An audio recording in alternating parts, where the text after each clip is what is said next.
Good morning, sir. This is Andrew G. Latorre from BSIT Block A, third year student. And this is my video recording about stating the school, vision, mission, and core values, and also the name of our instructor and what I learned about NET 101.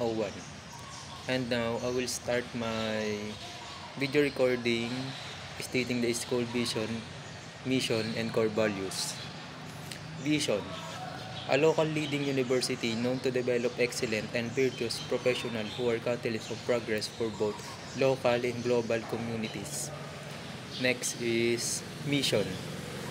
University of Eastern Pangasinan is dedicated to producing highly competent and morally responsible UEPians through innovation and industry-focused education, sustainable research, and values-based curriculum.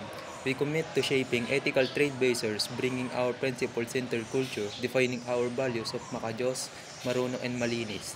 And lastly is the core values. Core values is uprightness, excellence, and passion.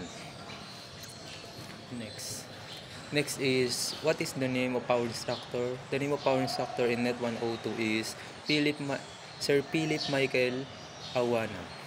And how about what I learned about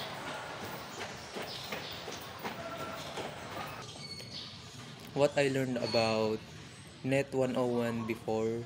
I learned that Net 101 or networking is about connecting computers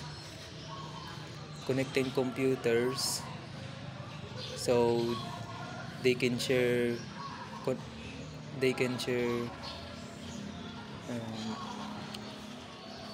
what is this? I learned I learned that networking is about connecting computers so they can share information using things like IP address, cables, and Wi-Fi.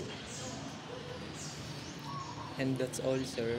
This is my video recording of stating the school vision and core values, and what the name of our instructor, and what I learned about Net 101 before. Thank you, sir. This is my video recording. Thank you.